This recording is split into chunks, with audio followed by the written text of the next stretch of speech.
All right, here we go. We're here at TCU in the incubator something. This is my PowerPoint introducing a little bit of who I am and what I do. You can come right here and you can see, these are my notes. I'm gonna hand out for the people attending. You prepare no matter what, because whether it's packed or not, it's still preparation, and you still have expectations. You still have, goals that you're trying to set. I'm going to be using those along with that. Down here, I put believer in HI, which is a term that I want to coin, and it is human imagination, and that's the counter to AI. And that's where AI can't compete with us, is human imagination. So it's AI versus HI.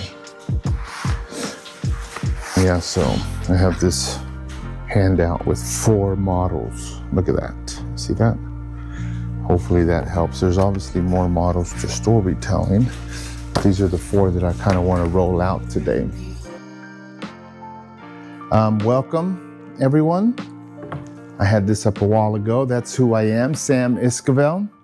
A little bit of my background's right there. I am from Fort Worth. I grew up and I made sure to put I struggled with reading and writing, which I think that kind of led me to talk a little more and wiggle my way out of like tough situations. And so I find myself in my later years enjoying having conversations with people. And that's where my passion is. And so y'all get to be the first ones to, you're the first ones to kind of get a sneak peek of what's coming, and it's called the Storytelling Lab. Right now I host a podcast called the Failed Podcast, and I interview people based on their failures and challenges. And I've done a ton of interviews. They're about 45 minutes to an hour long, and I'm able to communicate with them and help individuals share their story.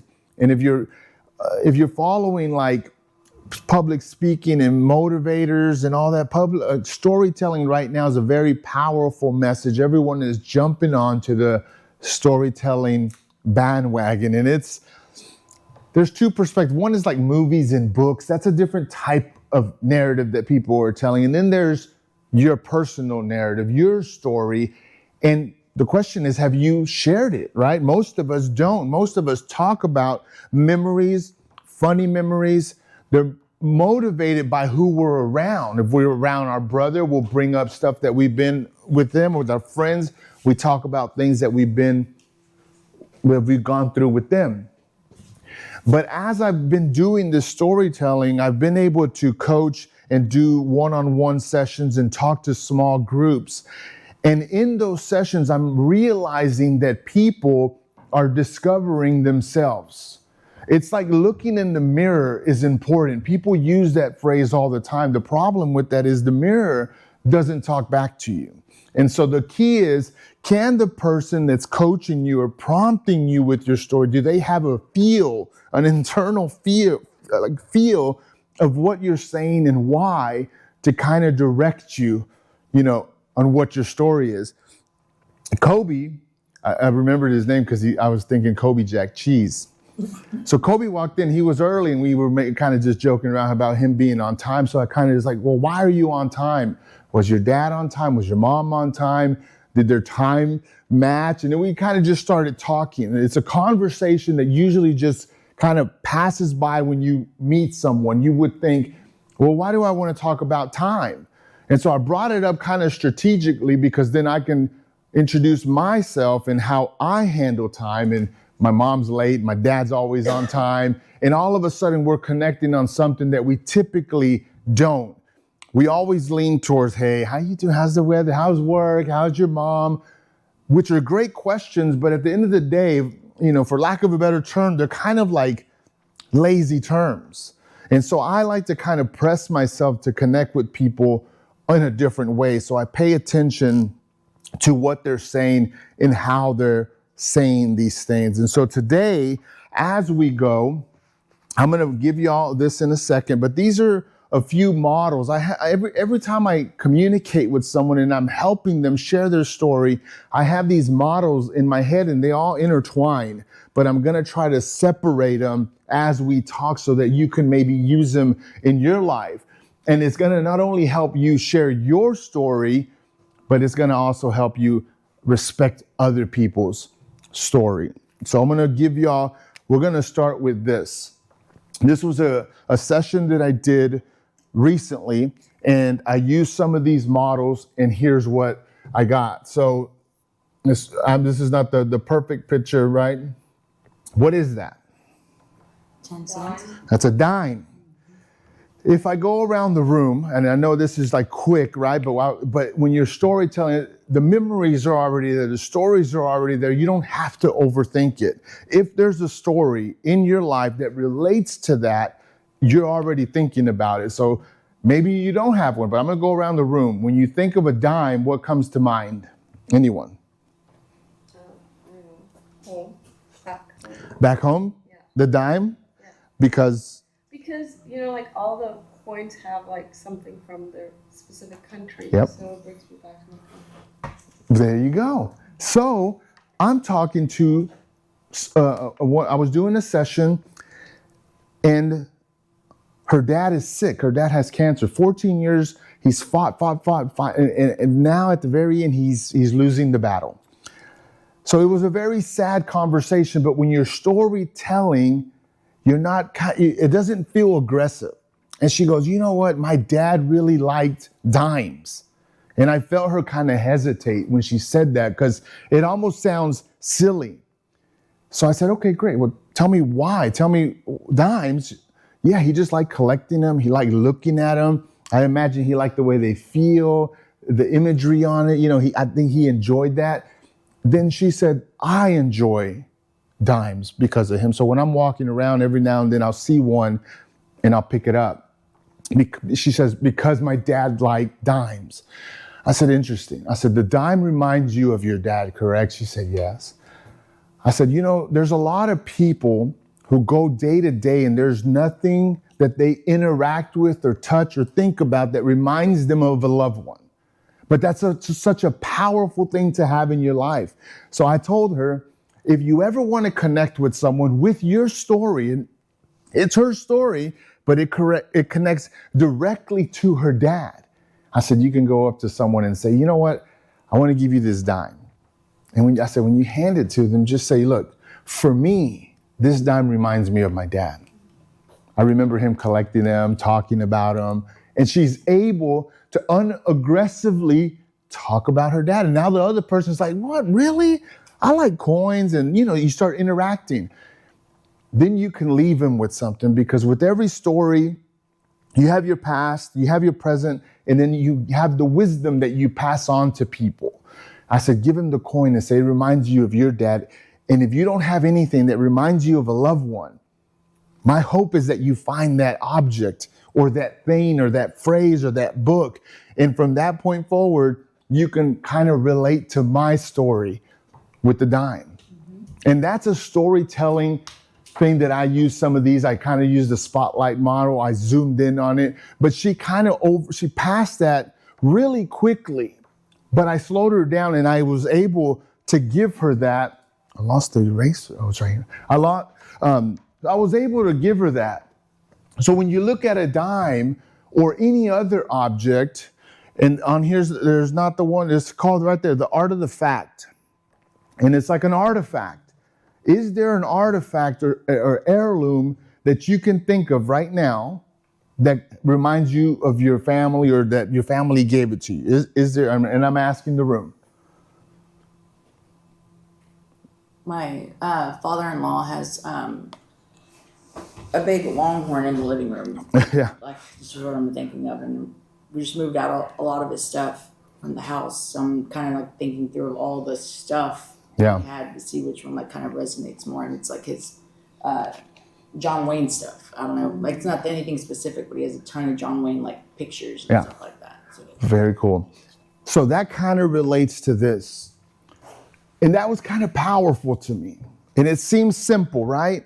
And then the other day I was with another client and I gave them this. And so imagine a checklist, right?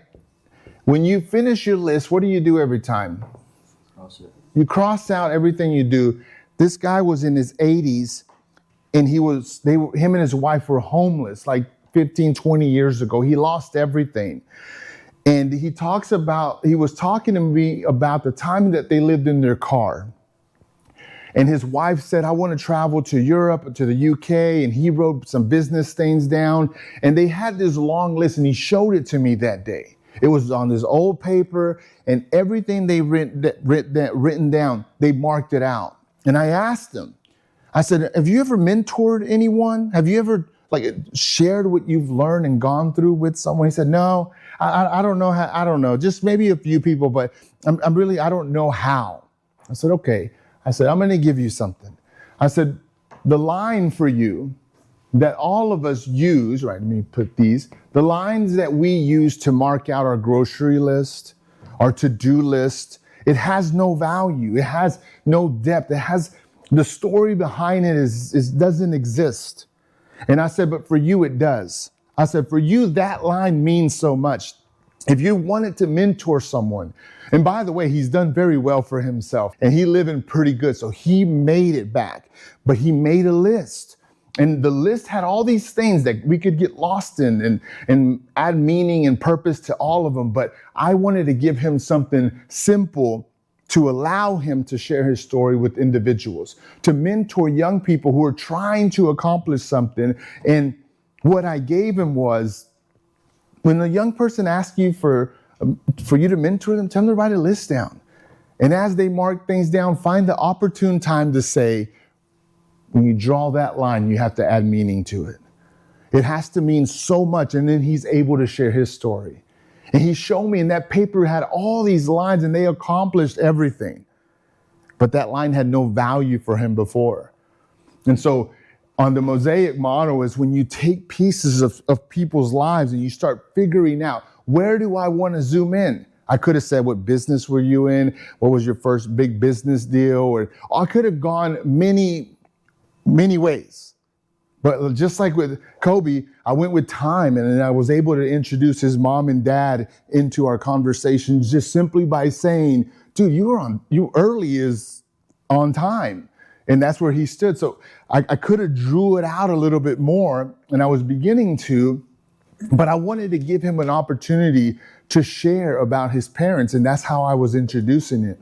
So for him, I added value on the line. For him, I gave him that story, that paper has meaning. He doesn't just bring it out, and he doesn't now he has a subject matter, now he has something to share, and he has something to partake on you. So the next time you mark something out, you're like, it's because I need to get this done. It's because this guy did it, and now he's on top of the world, and he inspired me because he was able to cross out the things that he wrote. And it inspired me. And I told him, dude, I'm leaving with that. But the next person, he'll be able to say, have you ever marked something out? And that's what the power of storytelling is. And as I do coaching in storytelling, that's what I'm giving people. And I was already taking a few steps with you. I was about to give you that with your parents as a storytelling exercise that you would have been able to bring up. But they're both of them seem to be on time. I need a little bit more conflict there. So I didn't dig deeper. But in storytelling, there's several things that we gain. For me, confidence is one of them, communication and connecting with others. And so I'm going to introduce a few models that I've developed to help y'all share your stories so that they're more powerful. And so they're not a performance, and so that they're an authentic conversation, so that you're not overtaking someone with your sad story. Now there's a purpose, now there's a line, now there's a dime inside of you talking. So you're not just talking, but you're also giving, but it's giving based on your own story. And so the other day I was talking with someone, and they were quoting all these people, and I said, why don't you quote yourself? Why don't you just take time and look at what quotes inspire you, and just come up with your own quotes.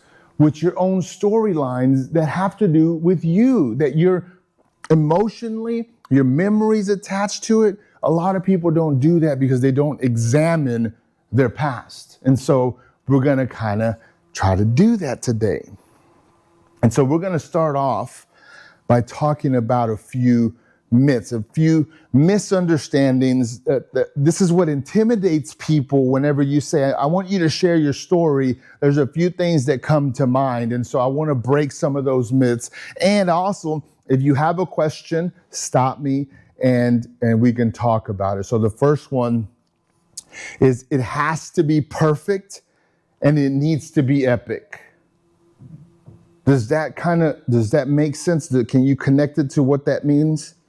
So people share their high school quarterback years over and over and over because it's epic, because it makes them sound good. And then the other side is they don't miss a beat, and it's just kind of propping themselves up in the sharing the story perfect. And when you share a proper, authentic story, it isn't perfect. It's not going to make you look how you want to look, or it's not going to feel like it's going to lead to where you are and how you are today. And so forget the polish. And I know we've seen TED Talks and although they're great, that is not the level that we're trying to share our stories. It doesn't come out like that, and it never will. And the day that it does, I feel, and it's just my opinion, you're going down the wrong direction.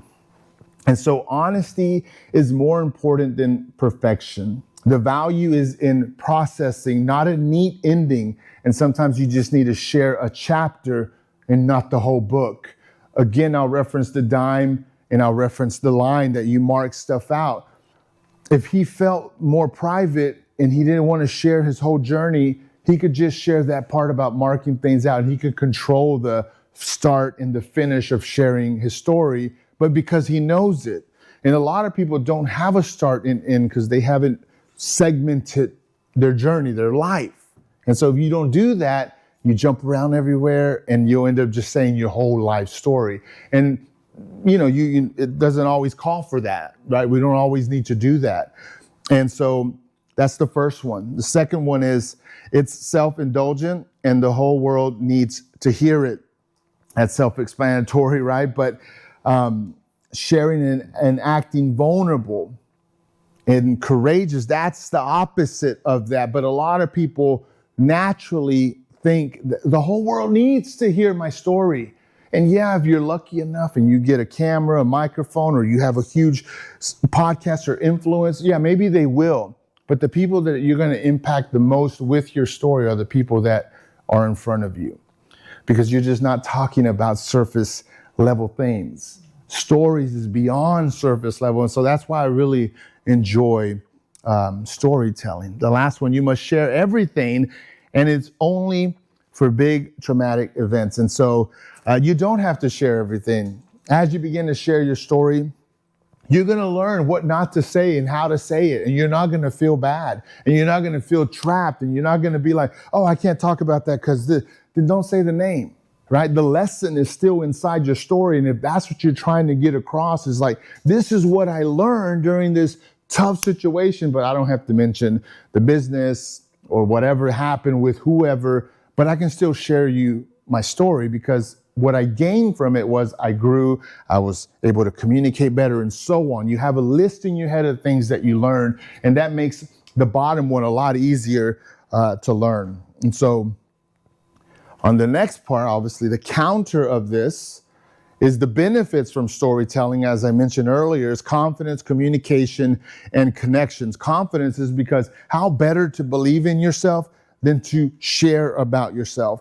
A lot of people go through life very confident, but they look in the mirror and they don't see that much.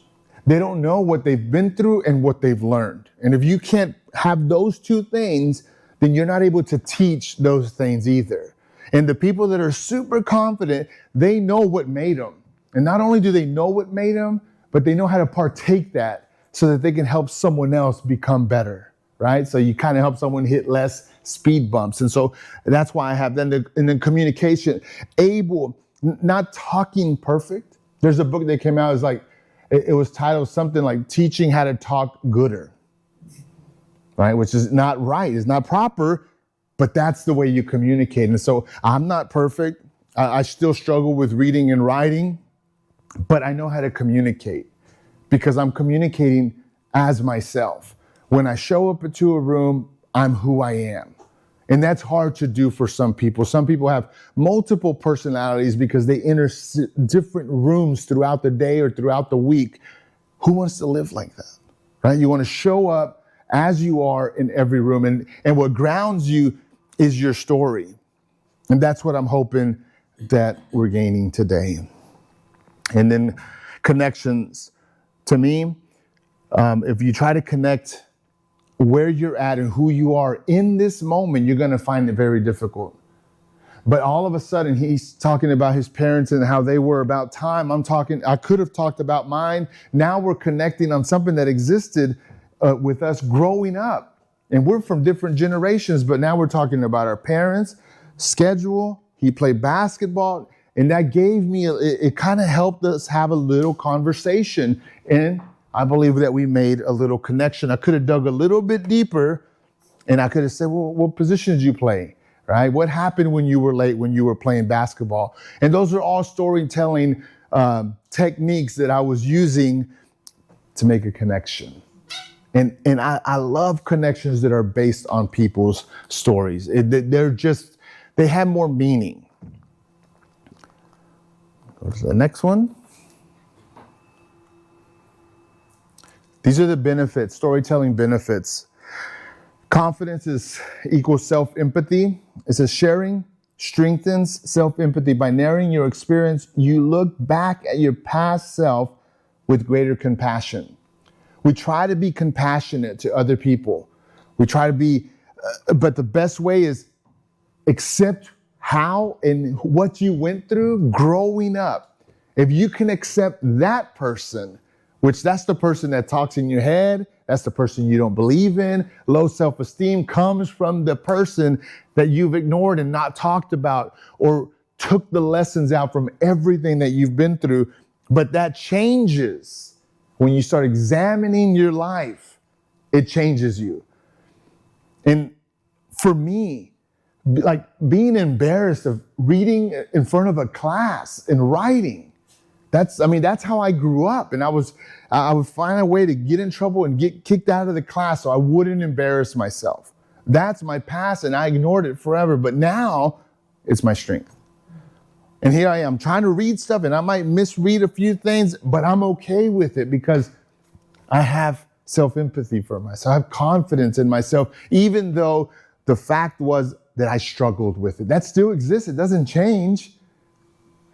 But I know it. And I know that it was me, and it's produced who I am today. And so here I am. And I'm sure if I ask if y'all have something, can y'all think of something like that where you can look back and it's like kind of a sad, tough situation in your story that maybe you just need to slow it down, examine it a little bit, and it's going to make you better today. And it's yours. I can't emphasize more that these things are yours. You don't need permission. No one's going to sue you because you're using someone's story or likeness. It's yours. We're free to use it. And so that's why I love it so much. It shifts your perspectives. You move from being a victim of an event to the author, an interpreter of your experience.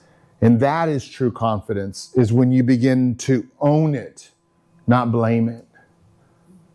How many times do we look at our story and we continue to blame things? You will not grow from that. But when you own it and say, I messed up, I did this and whatever, well, what did you gain from it? And that's what I love about that. That's one of the benefits of storytelling. The next one is clarity, which is better communication. Everyone knows this, but if you grew up and you like to lie, eventually you can't keep up with it's too much.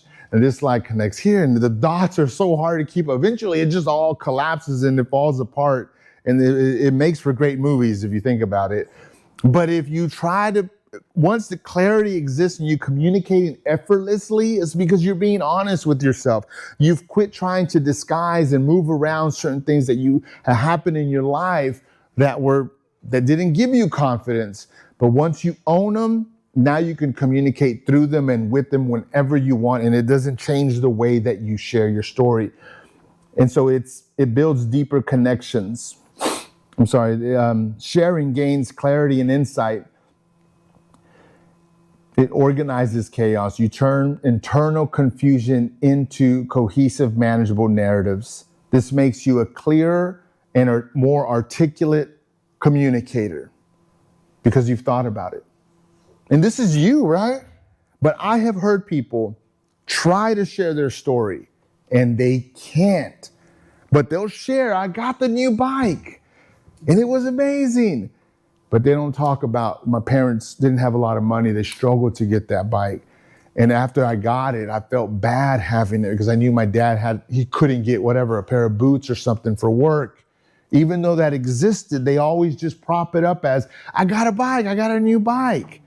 But that story is so different if you start looking at the things around that happen. And so when you're storytelling or in my coaching sessions, that's what I'm doing. I'm helping people kind of look around in the story that they're sharing. And the last one, storytelling benefits, is connections. It's reducing emotional weight. And so it builds deeper connections. True, authentic sharing fosters trust with your friends and family, with your audience. Connection is born in vulnerability. It reduces emotional weight, moving a complex event from internal thoughts to external expression, and it lightens up the burden. Hide it, hold it, and you don't share it. All it is a bad memory. You have not, like they say, you haven't, got the diamonds out of the story. It is a weight. Who knows like what I'm talking about? There's a weight in some stories that I have not examined even to this day. But storytelling, examining, talking about it, you begin to come out of it. And so those are some of the things that I'm hoping to leave you with. I'm going to walk around and I'm going to hand these to you. These are 4 models that I'm going to talk about today. And this is your sheet to have.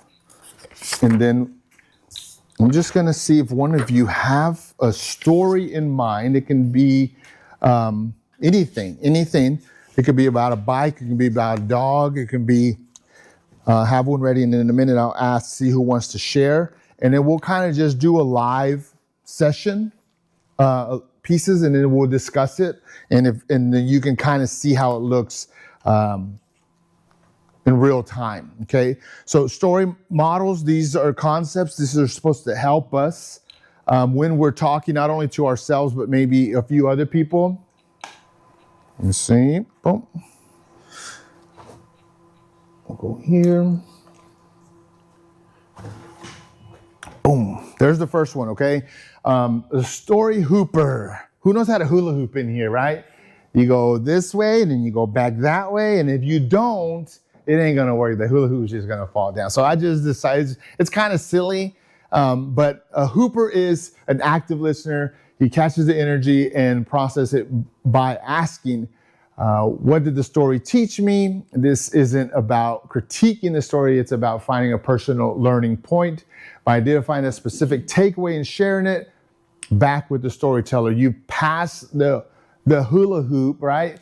And that's what you do as a listener. And that's kind of like a model that I wanted to give you, so that if someone is sharing a story, our job as a hooper is to listen and say, when you shared that really helped me. Because the storyteller doesn't know what part of their story is going to help someone. But as the hooper, right, you listening, if you say, man, I really like that. I like that you had a good relationship with your mom, because I don't, but now I kind of want to. The storyteller needs to hear that. And as a story hooper, that's what you can do. But this can happen just in any daily scenario. When you're with a friend, you can think, they're talking. What can I give them back so that they can either go deeper on it or understand that it helped me? And that's what the Hooper does, right? And so this doesn't work on a one-on-one session. When I'm doing it, it works, but I'm the Hooper, but I understand what I'm doing. I'm doing the whole thing. But in a group, you're asking people to start learning how to help their friends and family to share their story. And you got to kind of have a story Hooper mindset. A Hooper is the active listener, right? What did this story teach me? What did your friend's story? What did your mom's story? What did those things teach us? There's nothing wrong with just hearing a story and laughing and then moving on. But how about from like this day forward, when someone shared, like Thanksgiving's coming up, how many of the same stories are you going to hear again? But that day you say, wait a minute, you said this the past 10 years. I need you to go a little bit deeper. And you can literally change Thanksgiving this year. It might be a little uncomfortable, but that's what a story Hooper would do. And I think that all of us can have an opportunity to do that. And so I would use that with caution, but it is important as a storyteller for us to use that. So any questions, comments? The next one, here we go. And I'm going to ask, does anyone have I'll kind of walk you through it. And so this is the mosaic model. The function of the mosaic model is a one-on-one technique that helps you deconstruct a single memory into tiles. It moves past the linear, what happened, to uncover the emotional and sensory around the subject, right? How it felt and so on, empowering you to define the memory's true personal meaning. And so with that being said, we're going to go to the board. Who is willing to say, I want to share a story, but I'm going to prompt you. I'm going to walk you through it. Who's available? I can do it. You can do it. Okay, we're going to do it with just your first dog. Okay, we're going to do the mosaic model. And so, excuse my spelling, but we'll understand. Okay, did you have a dog? Yeah. Okay, what was your dog's name? Well, I've had 3, but my first one, his name was Bear. Bear. How old were you when you got it? I think 8 years old. 8 years. Do you remember who gave it to you? Did you buy it? Did your parents give it to you? My dad and I went to the Humane Society and picked it out. And he looked like a bear. That's why his name was Bear. Yeah. But I was so little, and he was, I think, over 100 pounds. Yeah. And so walking him was a big challenge because I couldn't really walk him because he'd walk me. And so we had to give him up after, I think, a couple months. We gave him back to the place we got him from, and I was pretty sad, but it's probably for the best because he ran away a couple times too. Okay. These are tiles.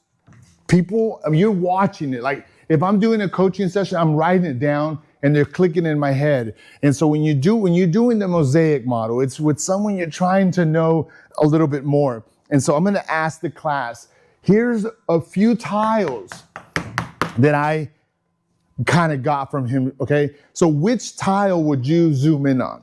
Just like 8 years old. 8 years old. Okay. Which one kind of catches your attention? I would say rescue into the Humane Society. There you go. Which one catches your attention out of those? The dog was running him, not. Yeah. So for me, I'm going to zoom in here. If I wanted to have fun with him, I would probably go to the bear name, but he had to give it back after 2 months. Okay. He was 8 years old. So lost at that age. It doesn't, like when you're growing up, loss doesn't come till later in life. If anything, your fish, your turtle, and your dog teach you about loss.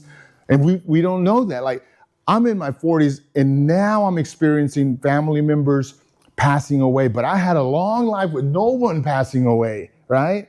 And so that's a hard thing for us to emotionally learn. So using the mosaic model, I would say, how did y'all come? What was the conversation with your parents or yourself to say, this dog's got to go? Who brought that up? My dad just did it while I was at school one day. He didn't even warn me. Okay. So then the next thing is, how did your dad, what did he explain? How did he tell you? He just said we weren't home enough to spend enough good time with it. And that I don't think I think that was also true. We were just also gone a lot. Got it. But yeah, he just kind of said that's how it was, and Yeah. I had to accept it. So how long were you sad? Did you cry? Did you feel any anger towards your dad? You were sad. Yeah, How was it? I probably cried for a day or two. Yeah. Not straight, but I got over it. We got a dog when I was 12 that we had the whole time. So Oh, okay. it was only 4 years dogless. Yeah.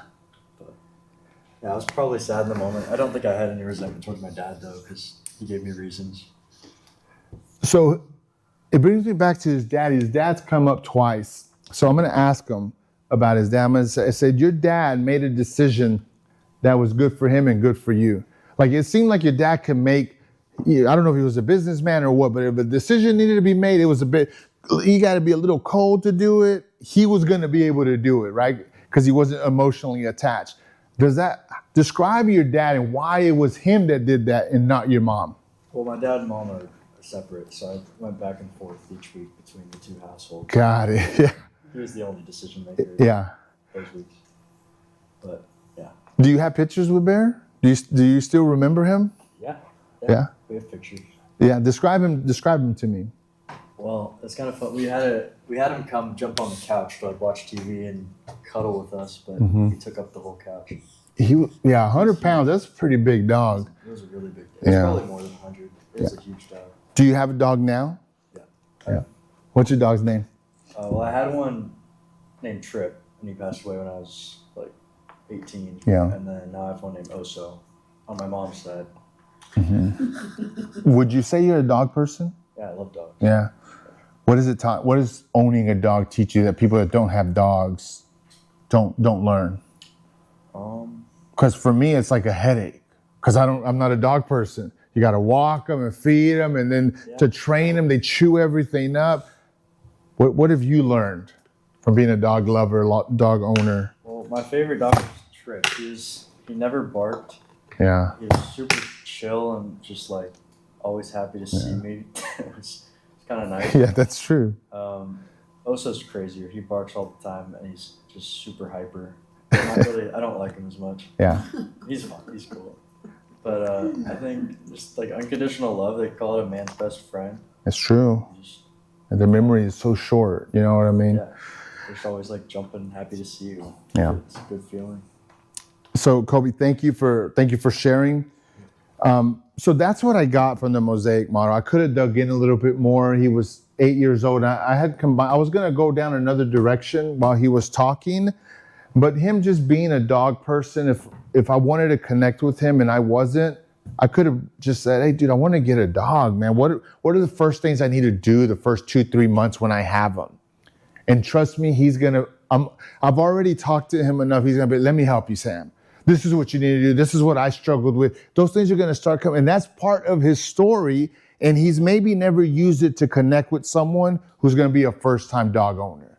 But now it's a true thing that he can use and connect with someone. But that's what I learned from him while he was talking. Usually you don't see this, but those are the things that come up. And when I asked him a few things, I could always go back to a few, and I could have said, how much money did y'all spend on food? This dog must eat a lot and whatever. There's so many directions that you can go here. And obviously having the dogs, maybe it's not like a traumatic childhood experience. It wasn't being bullied. Those things can be like a lot deeper, a lot harder to talk about. But this just gives you the overview of what the Mosaic model looks like whenever you're talking to people about their story, right? And so any questions or comments is there a question maybe that prompted in your head to ask him based on this Mosaic model?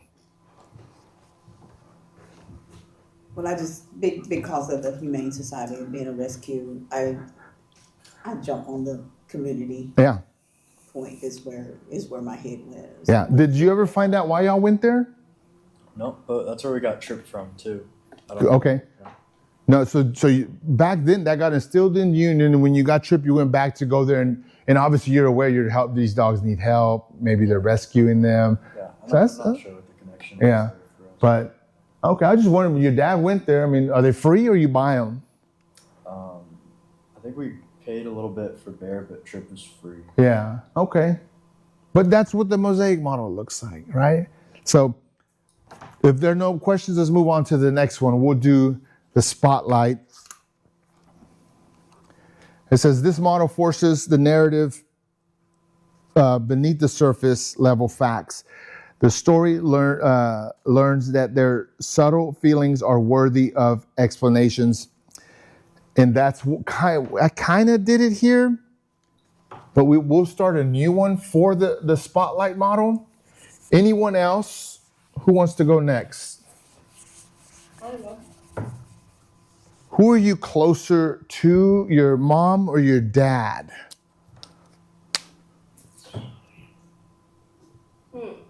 Depends. Something like that. It depends in what context. Teenage years, dealing with all the drama that happens during that time. Who was the parent you went to cry and laugh with? And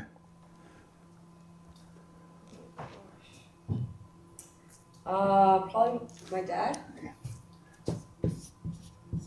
give me a scenario. What you thought of your dad for a reason? What was the reason?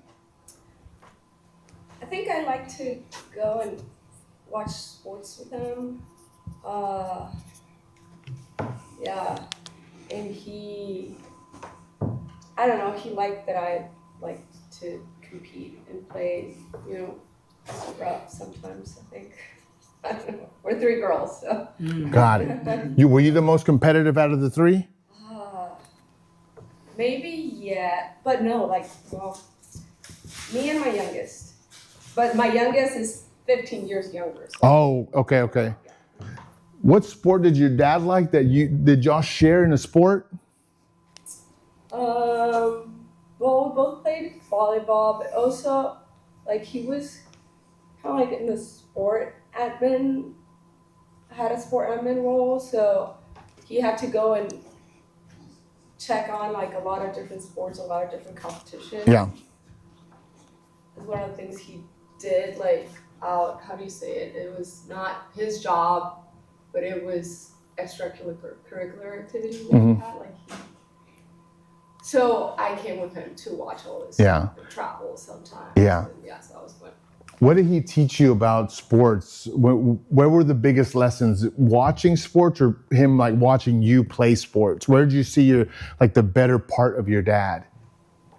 I think when he watched me play sports, he didn't. It was not that he was not involved. He just let me figure out things, right? Take responsibility, and accountability. And supported me for sure. He wanted me to play, but he was not giving me anything that I didn't earn. So don't lose your train of thought. I was going to tell the class, in the spotlight, you can kind of see the mosaic model kind of happening there, but I got to let me. And I got, her dad would watch her, and he just kind of let her be. And in my head, I'm thinking, I'm young, my dad's there, and he can help me, but he's not helping me. Right? That could be hard for someone, that could not be hard for someone. You're either going to own up to it or you're not. What were some of the side effects from him just letting you?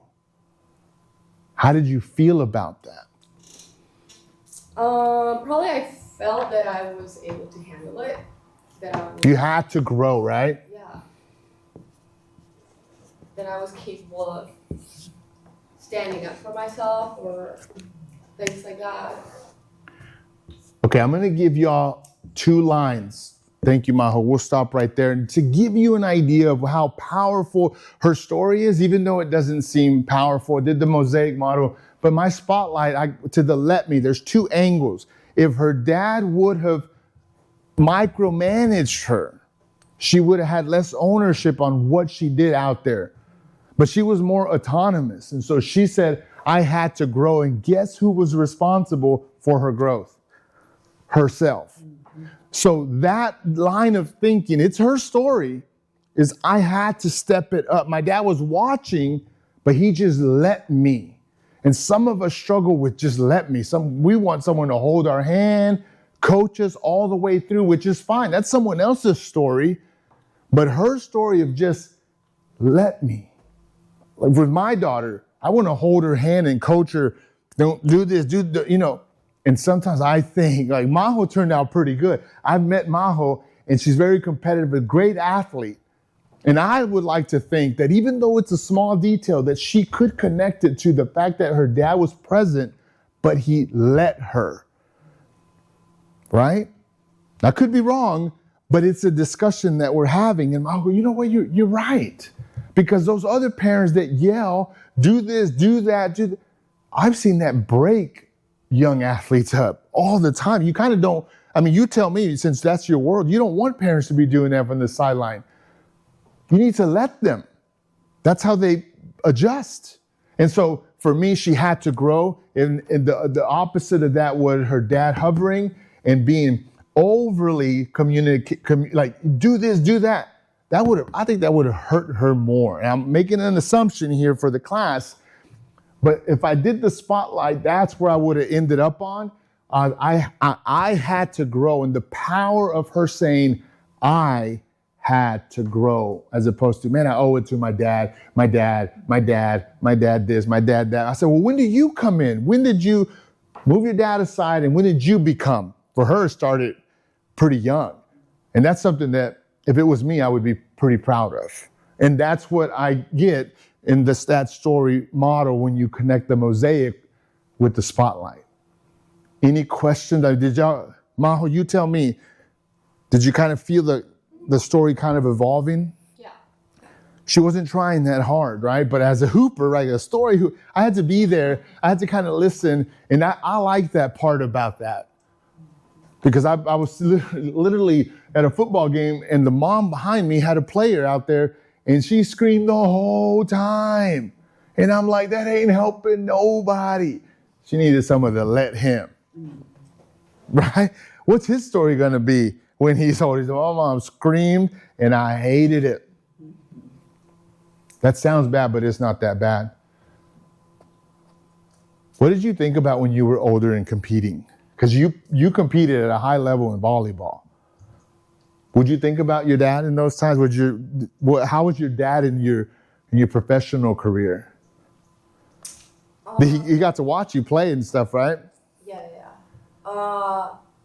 Yeah. I think just by knowing that they were always supporting and they were always there and they were really proud. Yeah. But at the same time, they gave me the gift, I think, of knowing how to pursue what I wanted without giving it to me, Yeah. And even if sometimes that felt like not fair, or like, for example, I wanted this new pair of shoes, right, volleyball shoes, and they were like, no, you already have a pair. If you want them, you can get them, but you have to pay for them. So then I really wanted them, so I started to buying shoes online for other people to buy for me, and then I got enough money to buy my shoes, and then I had a lot of shoes. But because I bought them, you figured it out though. I figured it out, right? And it was just, I think it taught me a very young age that if I wanted something, I had to go get it. Dude, okay, the power of storytelling, this is me drawing the connection, but her parents were good at it, because they even did it with the shoes and said, you figure it out. It sounds harsh, but they started early. And so I like that connection with your parents and your story. And sometimes some of us need to hear that story. But that's what I got out of it. And then right here now, they were proud of her. If I wanted to continue the conversation with her, I would dig in there and I would say, my parents have a hard time making me feel like they're proud of me. Tell me what it felt like how did it tell you? How did you feel when they told you? So that I can be a better parent, because I'll never be able to go back and get it. And I know that she would share some pretty valuable stuff there, but that was after I kind of landed there. And that's helping her, again, I'm giving her her own story back. But I'm just, as a hooper, I'm catching a few things.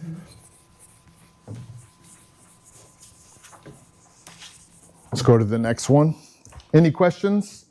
I have a question. Yes. So when you're doing this, I understand how you do it. We know this is what you do, but for example, for me, that I want to probably get my story out, or sometimes, like I'm talking, would I do that like with the audience, like Yeah. for they to connect better with? Yeah. So the way you use it in those scenarios is you go through like some of these models on your own, like today. Now we gave you that frame of your dad coaching you leading to the shoes. Now we've already put a start and finish so you can use it. And that's what happens whenever you start looking at your stories. Now they're segmented in chapters and you can use it. And if you don't do it, if you don't slow down and do the art of the fact or the mosaic thing, then you won't have them. So you're just picking from random, your memory's open.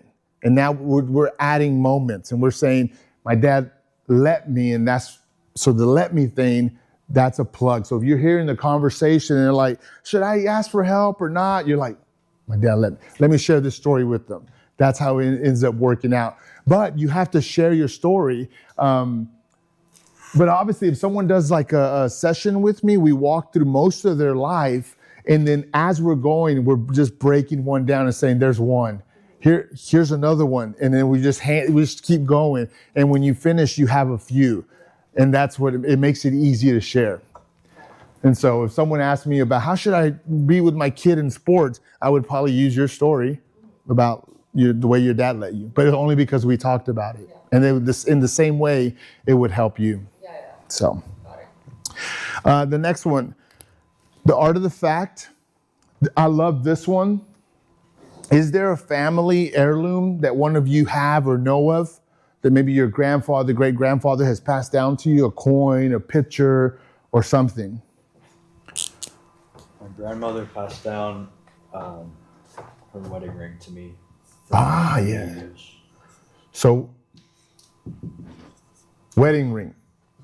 When you're looking at yourself or someone is sharing their story and you're having a hard time, what do I share? What do I talk about? So if you wanted to include your grandparents in your stories and you're connecting with people, I would find more out about that ring. Who gave it to you? When did she get it? It's obviously going to lead to how did they ask for your hand in marriage? How were your few years, like your beginning of your marriage? How were they rough? Where did you learn? Right? How were you? How did y'all date? How did y'all meet? Where did y'all live? And that's just from the art of a fact. And the goal for me here is to work with older people that don't know how to share their story. And they're kind of forgetting for them to bring an artifact, a photo, a ring, and then I teach them the storytelling model based on one object. And you build out from that object. And as they begin to share, that's like I said, they all intertwine. You either are going to do like a mosaic model from the ring.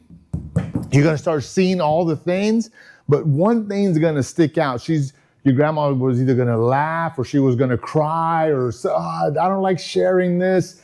And you say, I'm going to spotlight right there.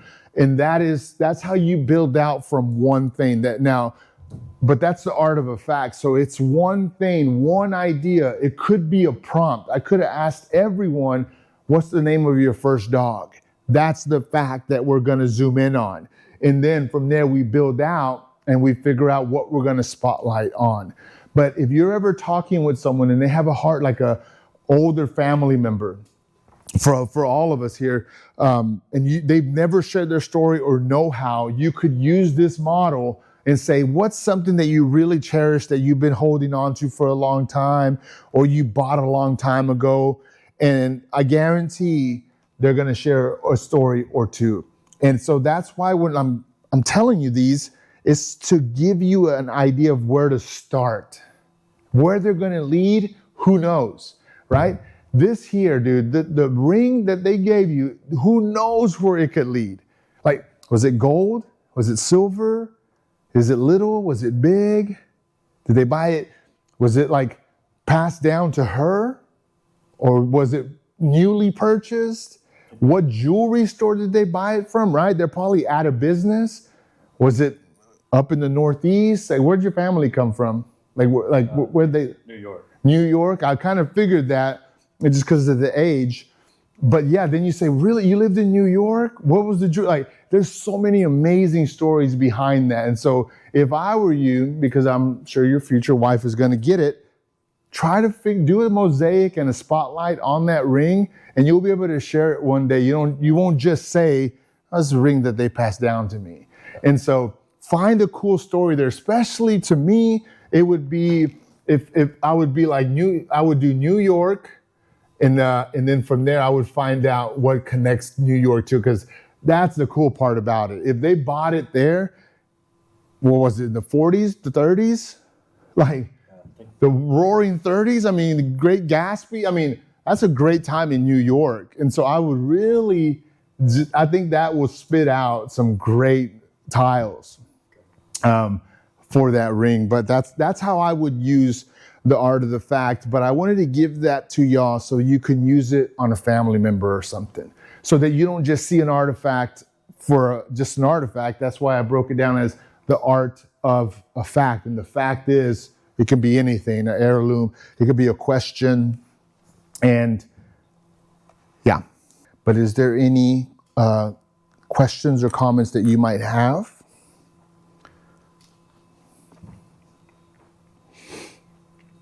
I'll say this as you're thinking, that your story is your superpower. And you just have to figure out how to unlock it. And right away, you're going to see, like I said earlier, your confidence is going to go up, and you're going to communicate it a little different. And you're going to start making connections. And those connections are going to be valuable. And the great thing is you're going to be able to connect those to your story. Not just, we had fun and this, no. It's related to you directly. And that's what I love about the power of storytelling.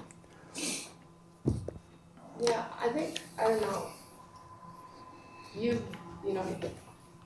know that I bounce around a lot, like my, knowing ideas and everything, Yeah. right? So for me, it's like, if I get to do the mosaic, that's how you say? Yeah, mosaic, like a tile. I'm already jumping from tile to tile. But I think I really like it. I just need to work on, getting one thing, going deep into that, Yeah. right? Instead of bouncing around and then, I'm thinking about this and then I talk about this. Yeah. No, I agree. And so if you do the mosaic model on your own, just take notes while you're talking about it and be like, man, I never thought or said that about that time, and think about that a little bit more.